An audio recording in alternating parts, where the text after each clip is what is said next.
Liberty, nous recevons aujourd'hui M. Jean-Luc Maleka qui nous a fait l'honneur de nous inviter dans la très belle ville de Nice. Nous sommes donc en face d'un homme qui reste combatif et qui donnait son avis sur l'actualité congolaise et puis il pourra éventuellement nous parler d'autres sujets qui l'intéressent. M. Jean-Luc Maleka, nous réalisons donc cette interview en respectant les recommandations sanitaires et c'est pour ça que vous voyez M. Maleka avec un masque. Et donc, bonjour M. Maleka. Bonjour M. Mingwa Birgo. Alors, comme on l'a dit, nous respectons les recommandations sanitaires. Vous pouvez éventuellement lever votre masque pour que les gens se rendent bien compte qu'il s'agit de M. Jean-Luc Maleka, qui, comme je le disais, nous fait l'honneur de l'exclusivité de son propos sur Congo Liberty. M. Jean-Luc Maleka, au sujet de la COVID-19, est-ce que vous avez un mot à dire à la communauté congolaise? Tout simplement qu'il faut respecter les recommandations qui sont émises par les gouvernants, comme ici en France, comme au Congo.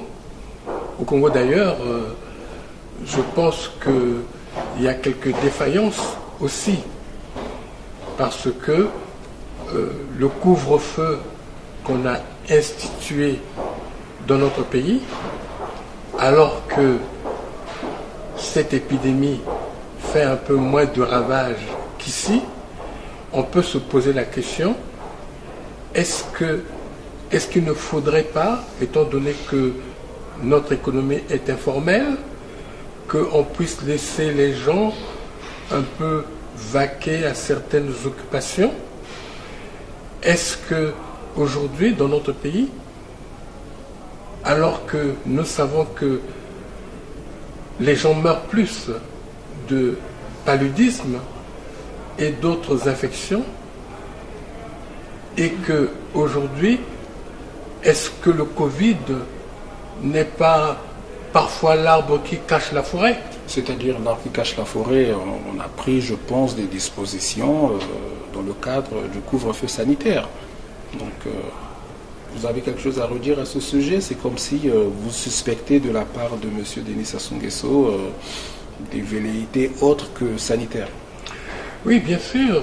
Je crois qu'aujourd'hui, nous avons une population qui est très très jeune et nous savons que les mesures qui sont prises ne sont faites que pour confiner la plupart des gens dans leur maison. Comme les téléspectateurs pourront le constater, on est dans le hall d'un grand hôtel de Nice et le passage des différents usagers peut faire que vous entendiez d'autres sons.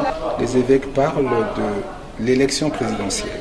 Est-ce que pour vous, cette élection présidentielle-là a quelque chose de particulier? Qu'est-ce que vous avez à dire à ce sujet? Au sujet de l'élection présidentielle, je pense que les évêques ont totalement raison. D'ailleurs, ce n'est pas la première fois qu'ils parlent quand il y a un événement quelconque qui se passe. Je dois, pour moi, dire que ça va choquer peut-être beaucoup de gens, que malheureusement, notre comportement au sein de l'opposition fait que nous avons ce que nous voyons.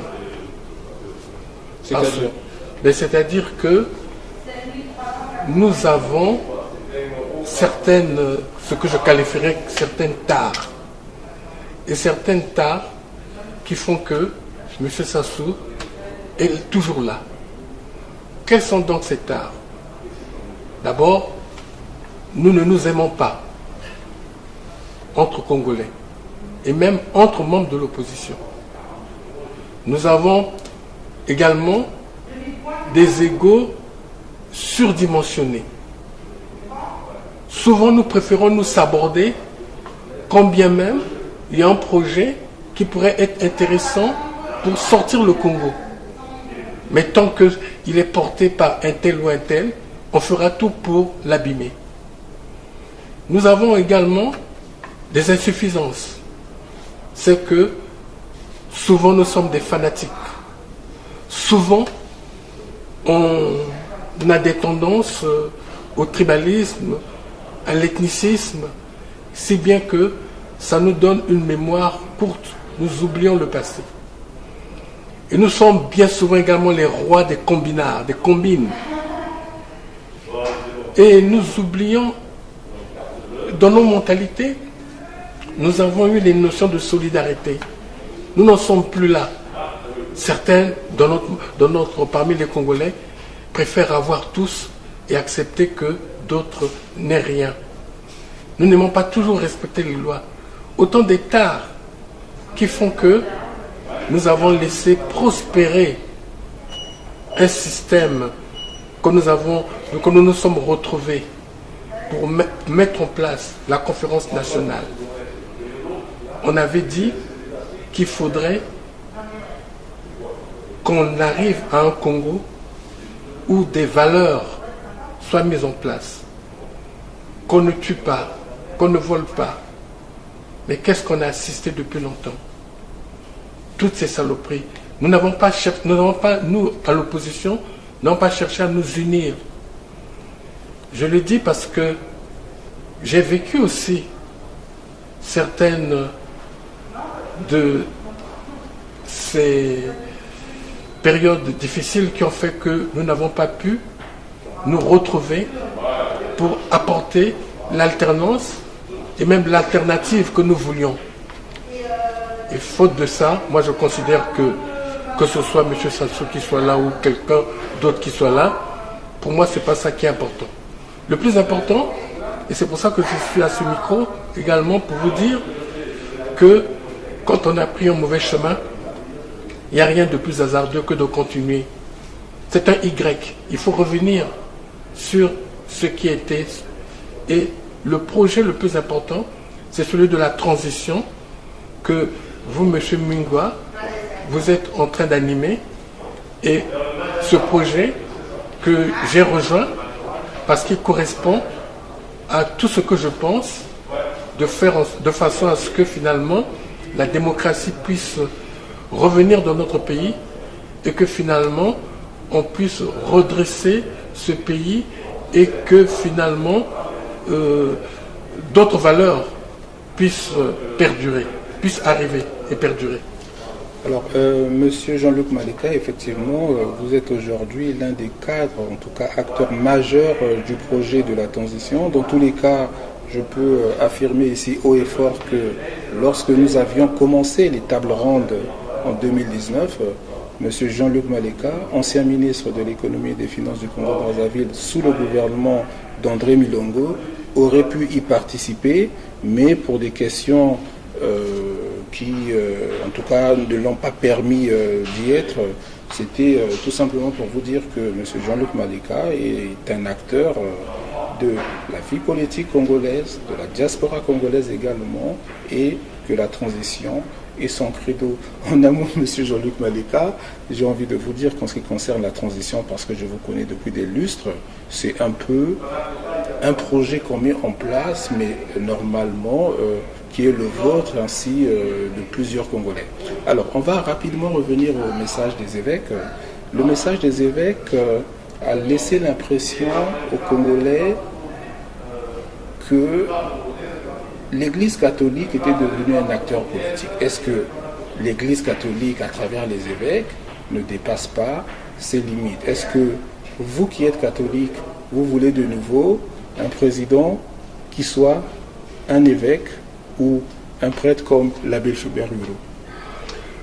Je voudrais vous dire qu'il y a une encyclique de Léon XIII, du pape Léon XIII, qu'on appelle Roram Rovarum, et cela concerne la doctrine sociale de l'Église. Cela veut dire que l'Église donne toujours son mot. Peut-être beaucoup l'ont oublié. Quand nous avons eu la conférence nationale, il y a eu le message du conseil écuménique. C'était encore mieux parce qu'il n'y avait pas que l'Église catholique, il y avait les protestants, il y avait les salutistes, il y avait les kimbanguistes qui ont recommandé la conférence nationale. Aujourd'hui, l'Église catholique a participé, à travers certaines institutions, à trouver des solutions, Regardons par exemple la rencontre entre le président Barack Obama et le président de Cuba. Tout cela a été fait par l'Église catholique. Ce qui s'est passé au Mozambique, en Algérie, vous savez très bien que le président Youlou n'était plus, avait quitté un peu l'Église catholique, mais il était toujours prêtre. Mais ce n'est pas cela que nous voulons. L'Église catholique, on a eu besoin des catholiques. Quand on a eu Monseigneur Kombo, c'était la même chose que Monseigneur de Souza au Bénin ou également au Gabon. Donc ils ont accompagné également un mouvement, mais cela est lié justement à cette encyclique qui dit que non, dans la société, les églises, les évêques peuvent donner leur point de vue, même sur le problème du pétrole. Les évêques ont donné leur point de vue et on a toujours critiqué cela, mais je trouve que c'est une bonne chose, ils font partie de la société, c'est la société civile, ils ont raison d'en parler. Est-ce que le message des évêques ne prend pas une tonalité particulière parce que le personnel politique ne fait pas ce travail? On a eu l'impression que Monseigneur Mbossa, Abagna, que Monseigneur Abagna était le chef de l'opposition congolaise. Est-ce que là, très clairement, il n'est pas mieux pour Monseigneur Abagna de créer un parti politique? Non, ce que je vous ai dit, c'est un peu la résultante de ce qui se passe. Regardons dans les faits, ici dans la diaspora. En 2014, lorsque nous avions créé les Assises nationales du Congo, il y avait un objectif, un but, c'était pour dire qu'il fallait obligatoirement que la Constitution soit respectée. Rien qu'à partir de cela a marché. Et ça a porté des fruits. Pourquoi? Parce que nous sommes allés aux États-Unis, nous avons été invités par le président Obama. Ce n'est même pas tout. Nous avons eu une manifestation à Paris. Pour la première fois, nous étions près de 4000 Congolais à manifester. Cela a surpris tout le monde. Et d'ailleurs, vu cette unité qu'il y avait, immédiatement, un membre du département d'État est allé à Brazzaville. Aujourd'hui, qu'est-ce qui a été fait? Rien. Personne ne parle. Bien au contraire, plusieurs personnes parlent avec les réseaux sociaux, voilà. Mais l'unité qu'on a toujours recherchée ne s'est pas faite. Donc le tort, c'est nous. L'Église fait sa part.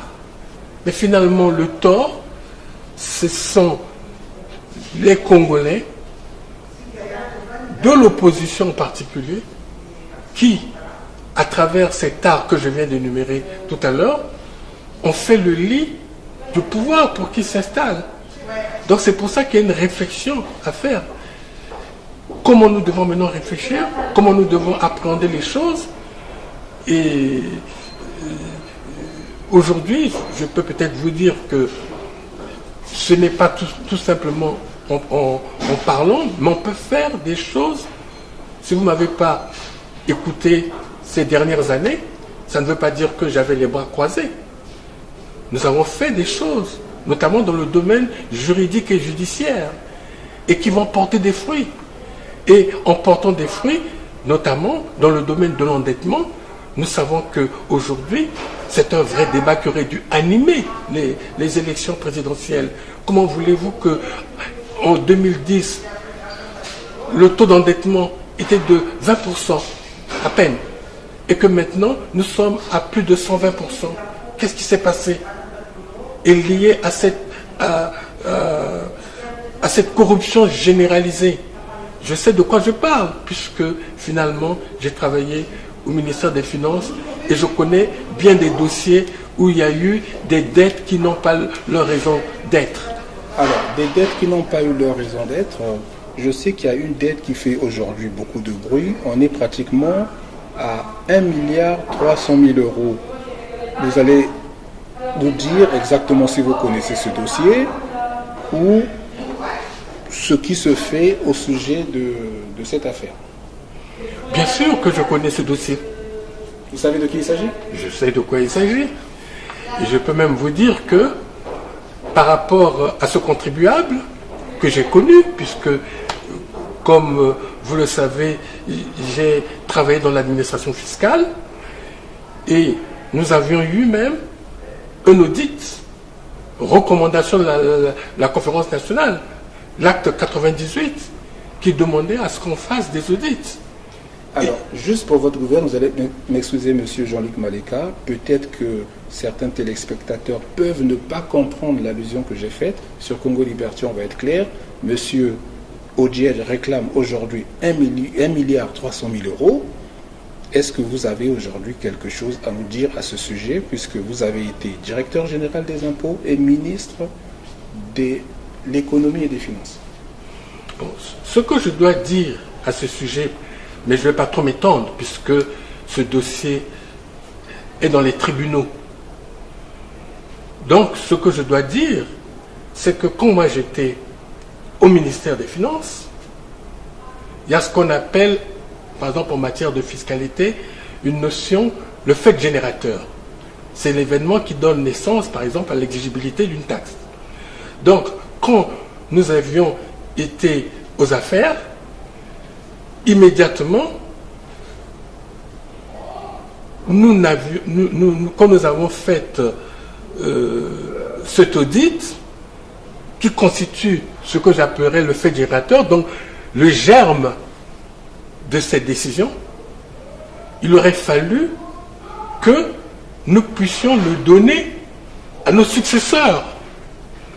Comment expliquer que, immédiatement, après les passations des services, on reconnaisse une dette et qui gonfle et qui arrive à 1,3 milliard €. Parlons mieux en CFA, ça fait plus de 870 milliards de francs CFA. Alors, monsieur Jean-Luc Maleka, vous allez m'excuser, pour être clair ou pour parler en d'autres termes, vous êtes en train de nous dire que cette dette était plus ou moins inexistante pendant la période de transition où vous étiez ministre de l'économie et des finances, et que cette dette a commencé à gonfler sous le mandat de M. Lissoba.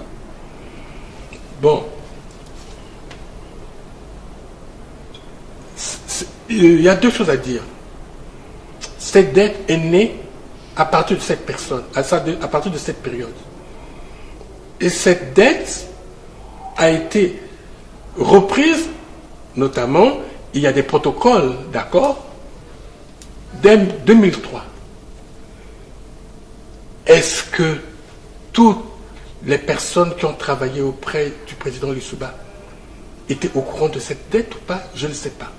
C'est l'enquête qui dira. Mais ça a pris son germe à ce moment, avec ce protocole d'accord. J'ai quitté le gouvernement en juillet 1992. Le protocole d'accord a été établi en octobre 1992. Donc, immédiatement après.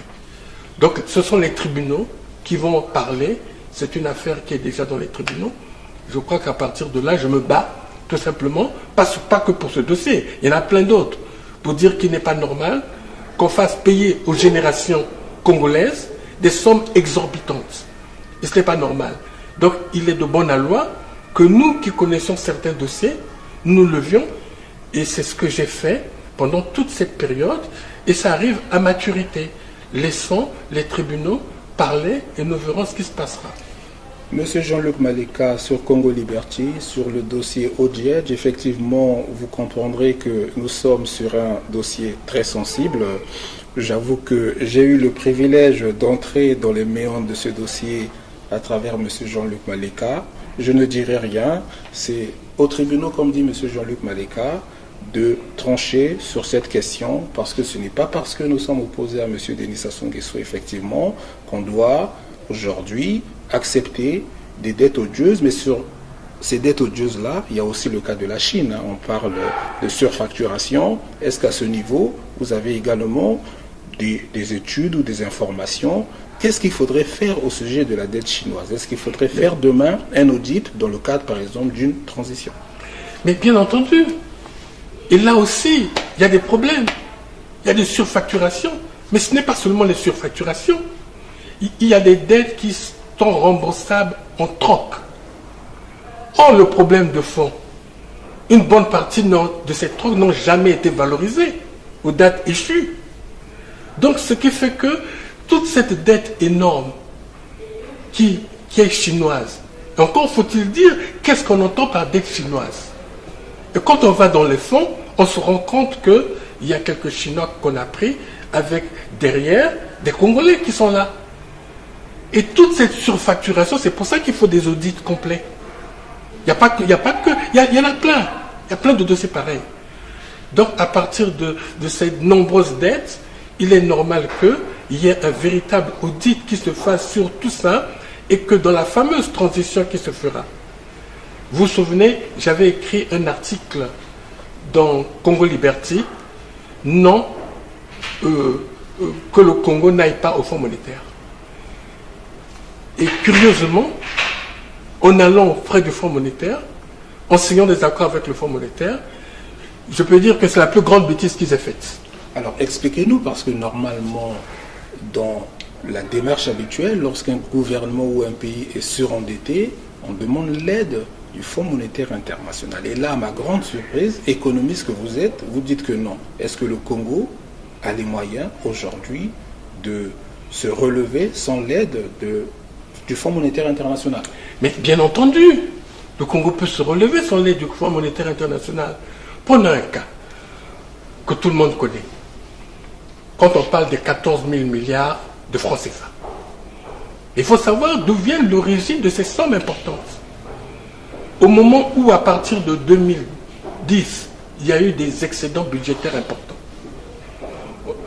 Toutes ces années, 2010, 2011, 2012, 2013, on avait demandé à ce que ces excédents budgétaires soient placés au trésor public. Il y a eu des excédents. Par exemple, rien qu'en 2 ans, il y a eu plus de 4 300 milliards. Et au début, on a placé une partie à la Banque centrale la première année, une autre au trésor public. La deuxième année, un peu plus au trésor, et la troisième année, quasiment tout au trésor, et les autres années ultérieures dans des banques étrangères. Là, je le dis parce que j'ai consulté non seulement les lois de finances, mais surtout ce qu'on appelle les lois de règlement. Les lois de règlement nous montrent l'exécution budgétaire. Et là, je l'ai consulté sur des documents congolais. Rien qu'à partir de là, vous vous dites, mais il y a quelque chose qui cloche. Comme il y a quelque chose qui cloche, donc il faut approfondir. Aucun débat. Et là, c'est également un de nos mots. Nous ne nous intéressons pas aux problèmes économiques, souvent. Nous nous intéressons beaucoup plus à la politique. Or, quand on voit le Congo tel qu'il est venu depuis des années et des années, si on regarde bien l'économie de notre pays, quand nous avons démarré l'indépendance, le Congo était un des pays qui étaient les mieux nantis dans toute l'Afrique, que ce soit en matière d'éducation, que ce soit en matière de santé, que ce soit dans toutes les matières. Comment nous nous sommes effondrés, comment, à un moment donné, nous avions beaucoup d'argent et que maintenant, il n'y ait plus rien, que tout le monde devienne malheureux. Il faut approfondir. C'est pour ça que par rapport au Fonds monétaire, je suis persuadé que l'essentiel aujourd'hui, ce sera... J'ai une idée à peu près sur les travaux de recoupement, sur l'évaporation qui a pu se faire. Alors, sur l'évaporation qui a pu se faire, comme vous dites, est-ce que vous pensez qu'aujourd'hui, dans le cadre de la transition démocratique et pacifique que vous prenez aujourd'hui avec nous tous, qu'est-ce qui peut être fait dans ce cadre-là, sur le plan économique, sur le plan de la lutte contre la corruption? Effectivement, pour le changement de demain, il faut d'abord changer de paradigme. Aujourd'hui, par exemple, le Congo aujourd'hui est basé sur l'économie de rente. Et c'est l'économie de rente qui produit la corruption. Par exemple, 90% des exportations, c'est le pétrole. 70% de la PIB, c'est le pétrole. Les recettes également. Donc, ce qui fait qu'il y a quelque chose qui cloche. Donc, il faut diversifier l'économie. Deuxième chose, également, il faut faire en sorte que la croissance provienne des régions du Congo. Il faut améliorer les conditions, par exemple, de la santé aujourd'hui. La santé ne doit pas être considérée comme une charge, et doit être considérée comme un investissement. Et Dieu merci, avec le Covid-19, on peut arriver à cela. Donc il y a un nouveau paradigme qui doit être basé sur l'éthique. Donc parce que l'éthique, quand vous avez l'éthique en vous et que vous le matérialisez par des actes, c'est un rempart contre toute forme de dictature et c'est le levain d'un développement harmonieux. Donc une économie basée sur l'éthique, avec toute la mécanique qui peut s'en suivre, peut être le chemin de demain pour sortir le Congo et qu'il faudra peut-être mieux appliquer lors de la prochaine transition. Jean-Luc Maleka sur Congo Liberty, Lopoto Namodoko Mayele Namoto. Alors, monsieur Jean-Luc Maleka, vous savez que le 25 février 2021, on célébrera le 30e anniversaire de la conférence nationale souveraine. Cet événement, si la démocratie au Congo s'était installée, aurait dû être une fête nationale où on verrait les Congolais célébrer fortement, mais malheureusement ce n'est pas le cas. Est-ce que vous pouvez rapidement nous faire l'historique de la conférence nationale, en tout cas dans laquelle vous avez été acteur? Est-ce que vous avez comme ça quelque chose à nous dire? Merci, je dois dire une chose, ça rappelle un peu ce que nous avons dit dès le début. Parce qu'il y a eu des causes externes et des causes internes qui ont amené la conférence nationale. Les causes externes, c'était par exemple la perestroïka, la glasnost, le sommet de la Bolle et tout ça. Et même aussi ce qui s'est passé au Bénin avec la conférence nationale, au Gabon. Et nous avons suivi. Mais au niveau interne, il y a eu des causes très importantes. Il y a eu par exemple le parti au pouvoir, le PCT. Déjà qui s'est dit en 89, tiens, il y a eu ce qui s'est passé dans l'ex-URSS, nous devons réfléchir à cela. Et maintenant, on se disait qu'il fallait peut-être avancer dans le multipartisme. Mais il y a eu des choses très importantes. Par exemple, on n'a jamais parlé souvent de la lettre du 7 juillet 1990 avec M. Tister, M. Mirassa, M. Kolela, qui ont écrit au gouvernement, au président Sassou pour dire non, il faut instaurer le multipartisme, faire une conférence nationale. Deuxième chose, et c'est ça qui a été le plus important, il y a eu la CSC avec M. Bokamba Yangouma. Donc à un moment donné, où on a voulu que la CSC reste dans le cocon du PCT, la CSC a dit non. Nous voulons nous désolidariser du parti. Combien même la CSC, combien même le PCT a imposé M. Ngoli Bassari, mais M. Bokamba Yangouma, à l'époque, j'en profite également pour m'incliner devant sa mémoire, lui, il a eu gain de cause. Et puis il y a eu des grèves qui s'en sont suivies dans tout le Congo. Et comme nous le disions tout à l'heure, les églises s'y sont mises aussi. Donc le terrain était fécond, de façon à ce que, immédiatement, on a préparé la conférence nationale. Et cette conférence nationale avait démarré exactement le 25 février, ça fait 30 ans. 30 ans, il y a eu d'abord un comité, il y a eu un comité de sages avec M. Bakanga, Yacinthe également, avec M. comment il s'appelle, maître... Mujilino Massengo? Non, pas maître Mujilino Massengo, c'était le notaire, maître Gomez, tout ça, etc. Donc ce sont eux qui ont, après lui, Sylvain Goma, qui a démarré après M. Bakanga, et après, il y a eu l'élection du... comment on appelle ça, du présidium de la conférence nationale. Et dans cette élection, c'est Monseigneur Kombo qui a été là avec... et on a choisi ces hommes à travers des critères. Des critères, c'est bien que vous avez eu, si j'ai bonne mémoire, M. Letembe Ambili, M. comment il s'appelle, M. Bongo Noira, Kikungangot, Madame Maître Angel, la sœur Brigitte Yengo, M. Makaya, ouais, tous ces noms me viennent un peu, M. Mbemba. Et à partir de là, la conférence nationale a démarré. L'une des questions les plus importantes qui était soulevée, c'était est-ce qu'il fallait la rendre souveraine ou pas. Il y a eu un débat. Et Et je dirais que, nonobstant l'opposition, ce sont les sociétés savantes et scientifiques qui ont tout fait pour emboîter le pas. Et dès que la souveraineté est arrivée à travers le règlement intérieur, les commissions se sont mises en place. Les commissions ont travaillé. On a préparé des actes de la conférence nationale et à l'issue. Mais il y a eu des écueils.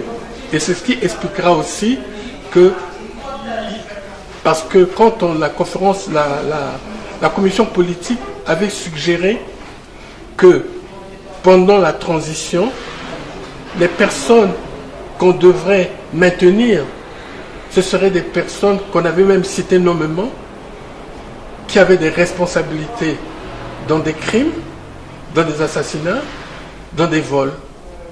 Et je dois dire, et c'est la vérité, malheureusement, tous ceux qui ont succédé à cela, ce sont des gens qui ne devaient pas remplir ces conditions. Et là, il y a eu un dérapage. Et c'est ce dérapage que nous payons jusqu'aujourd'hui. Monsieur Jean-Luc Maleka sur Congo Liberté. Alors, puisqu'on parle de la conférence nationale, on va aussi parler de la Constitution de 1992. Mais avant ça, c'est vrai que la conférence nationale a été perçue comme les membres de l'ancien pouvoir, en tout cas à l'époque où les prémices du multipartisme commençaient. Et vous étiez à cette époque-là directeur général des impôts. Donc vous avez participé à la conférence nationale en tant que directeur général des impôts. Est-ce que vous aviez peur que la conférence nationale, en se retournant contre le pouvoir, se retourne aussi contre les hauts fonctionnaires dont vous faisiez partie? Est-ce qu'il y avait une appréhension, une peur? Oh non, non, nullement, nullement. Parce que nous étions, bien qu'étant directeur général des impôts, j'étais un technicien. Immédiatement, nous appliquons notre boulot qui est d'asseoir, de liquider, de recouvrer les impôts. C'était un peu ça. Mais finalement, nous étions même très très heureux d'assister à ce changement. Et même la constitution dont vous parlez, il y a eu des commissions qui ont travaillé pour cette constitution, pour ce changement.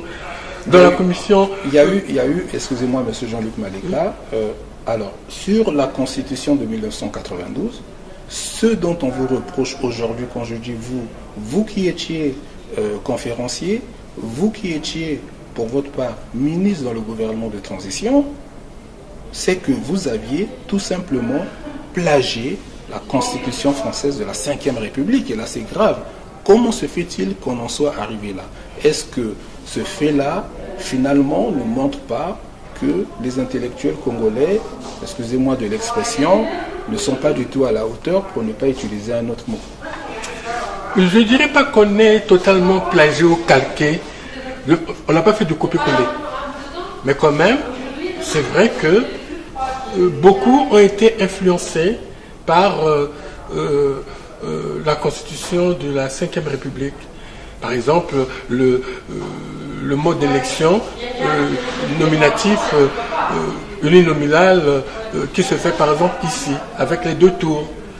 Par exemple, au niveau de la présidentielle, comme on fait ici, et qui crée beaucoup de problèmes. Quand on voit les guerres à répétition que nous avons eues jusqu'aujourd'hui, tout ça, etc. C'est lié peut-être à ce mode de la Ve République qu'on a mis en place.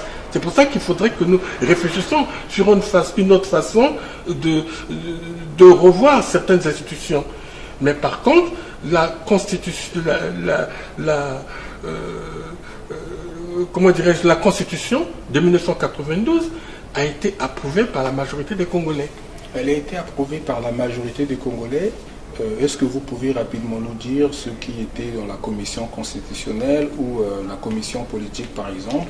On les a, nous, personnellement oubliés, d'autant plus qu'on était encore adolescents à cette époque.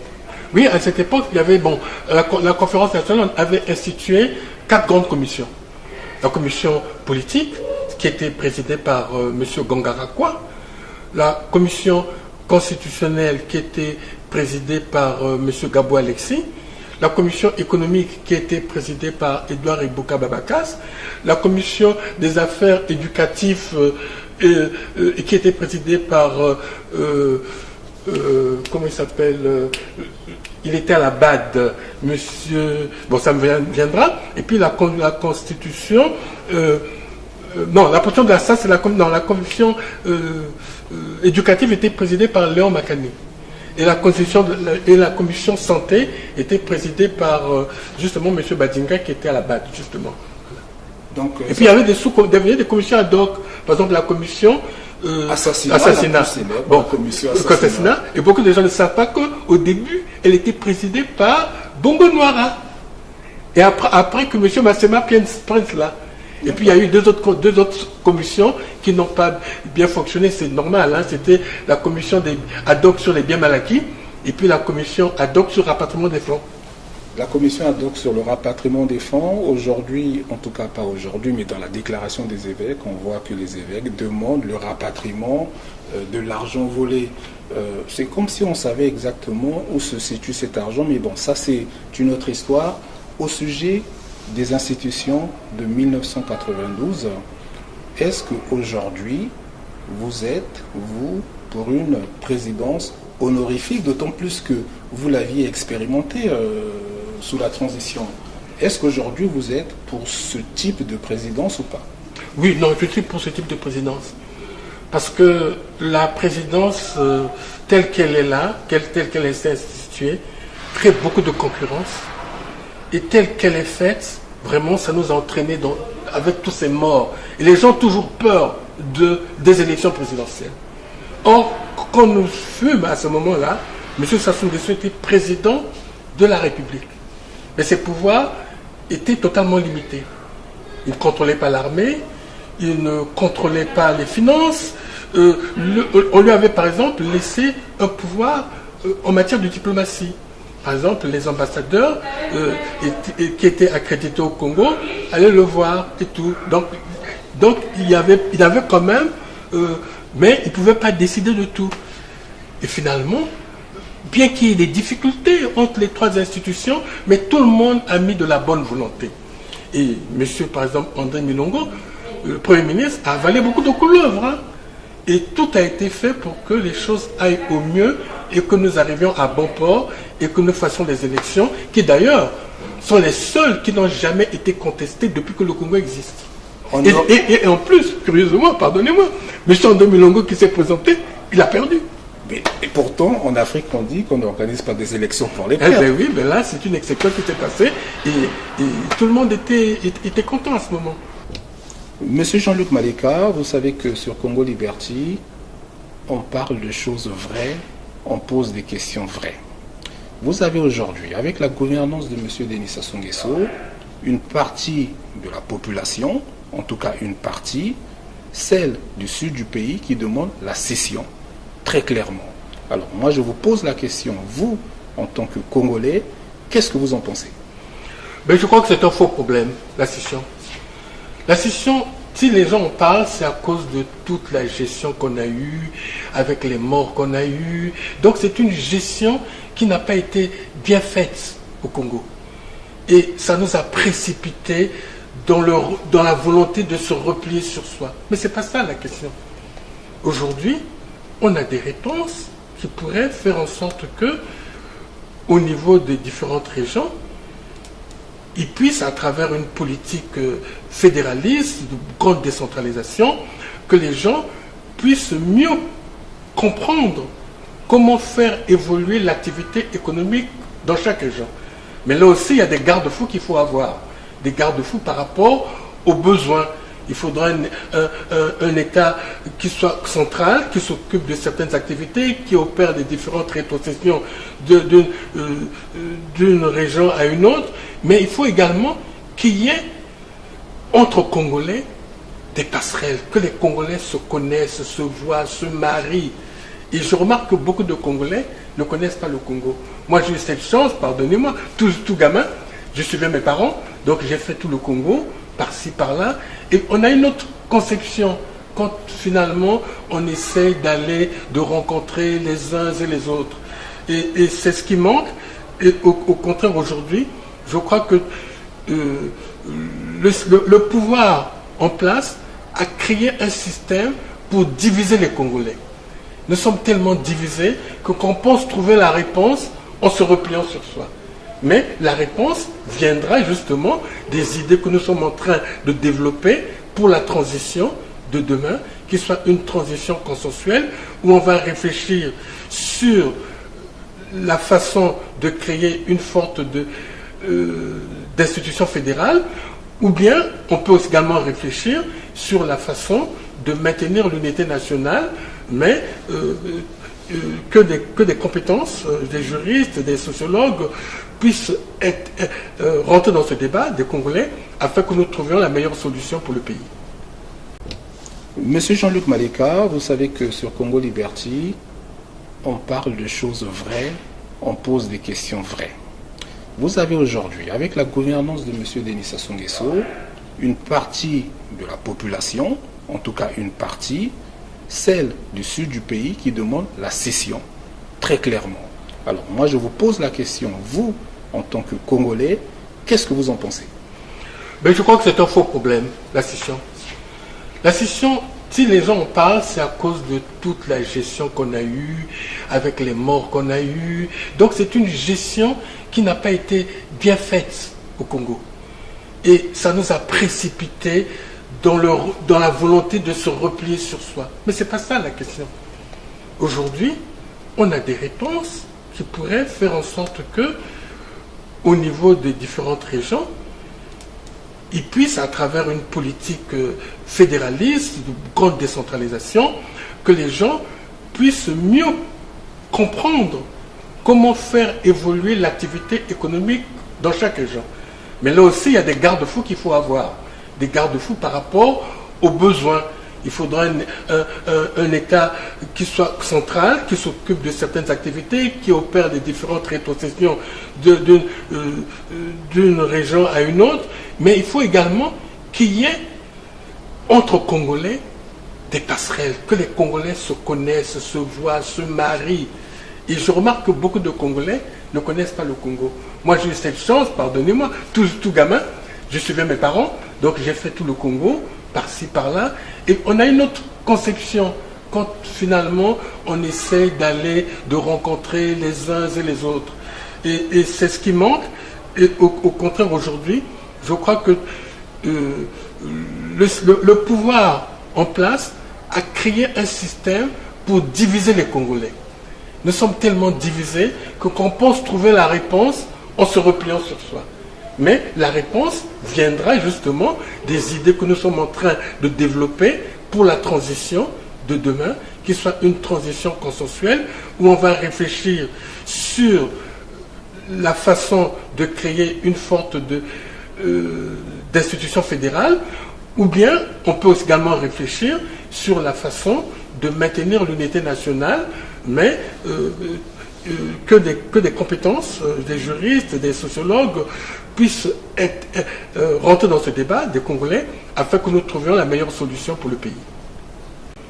Alors, Monsieur Jean-Luc Maleka, c'est vrai que les débats avec vous sont toujours passionnés. Et même moi, qui vous connais depuis des années, je découvre toujours des anecdotes que vous ne me dites que devant la caméra. Donc, je vais essayer de multiplier les interviews pour avoir certaines informations de vous. Mais nous arrivons à la fin de cet entretien parce que n'oubliez pas que vous m'aviez promis de me faire visiter Nice et à l'heure où nous sommes, ça sera bientôt le couvre-feu. Votre mot de la fin, M. Maleka. Bon, mon mot de la fin, je voudrais d'abord vous remercier. Je voudrais avoir une pensée pour tous les Congolais. Je voudrais avoir une pensée pour les pères fondateurs du Congo également. Et dire que le 25 février, qui est le 30e anniversaire de la conférence nationale, il y a un événement important que vous êtes en train de piloter, notamment sur le dossier transition. Et comme je l'ai dit, je me suis inscrit également dans ce volet et nous espérons que beaucoup de compatriotes, que de l'intérieur ou de l'extérieur, vont y venir. Aujourd'hui, tout le monde est focalisé sur l'élection du 21 mars, mais sachez que pour moi, ce n'est pas ça qui est le plus important. Le plus important, c'est de penser au Congo de demain. Parce que finalement, quelle que soit la personne qui arrive demain, il y a les enjeux qui sont là. Ces enjeux que j'ai évoqués tout à l'heure. Les enjeux, par exemple, de l'endettement. Les enjeux où, si rien ne change, parce que, à mon avis, le pouvoir ne pourra pas se faire harakiri. Et immédiatement, il y a un cadre qui va arriver. Il y a eu ce qui s'est passé. Je vous ai fait la genèse de la conférence nationale où on pensait que M. Sassou Nguesso devrait être élu. Ça, c'était même le congrès du PCT. Il devait être élu jusqu'en 1996. Et finalement, la conférence nationale est passée par là.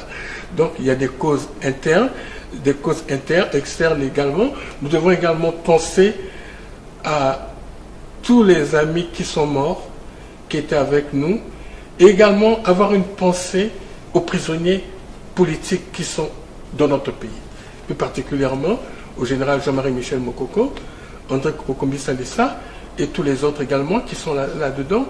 Et il est important que si on veut avoir la quiétude dans le pays, ce serait bien que tout ce monde soit libéré. Et à partir de ce moment, je suis persuadé que quand je réfléchis sur l'avenir, parce que comme on voit la corruption telle qu'elle est faite, l'évolution de tous ces gens qui sont, c'est le népotisme. Donc l'évolution de cela n'est pas bon. Ça me rappelle un peu ce qui s'était passé au niveau historique dans l'Empire ottoman en 1402, 1413, ce que l'on a appelé là-bas une révolution qui est sortie des conséquences du népotisme. Et obligatoirement, ce qui arrivera inévitablement avec le travail que nous pourrons faire tous cette fois-ci, en tenant compte des mots que j'ai dit, faire en sorte que nous amenions la démocratie et que dès que la démocratie arrive, immédiatement, il y a un Congo nouveau va arriver et enfin le jour pourra se lever. Et je vous remercie beaucoup, M. Mingwa. Merci, M. Jean-Luc Maleka. En tout cas, vous savez, indépendamment des interviews où je peux paraître pugnace avec vous, toute l'admiration que j'ai pour vous, mais vraiment toute l'admiration.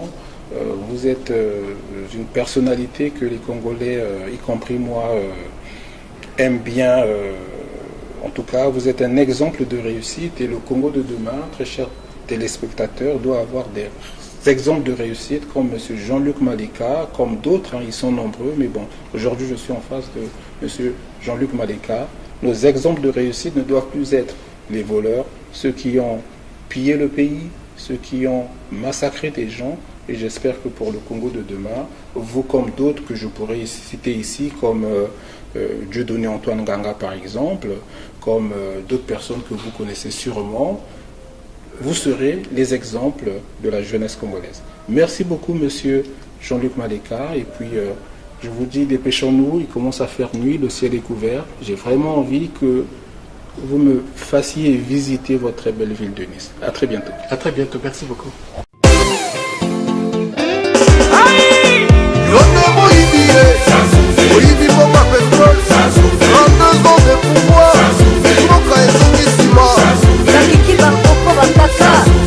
Bobby Man Banda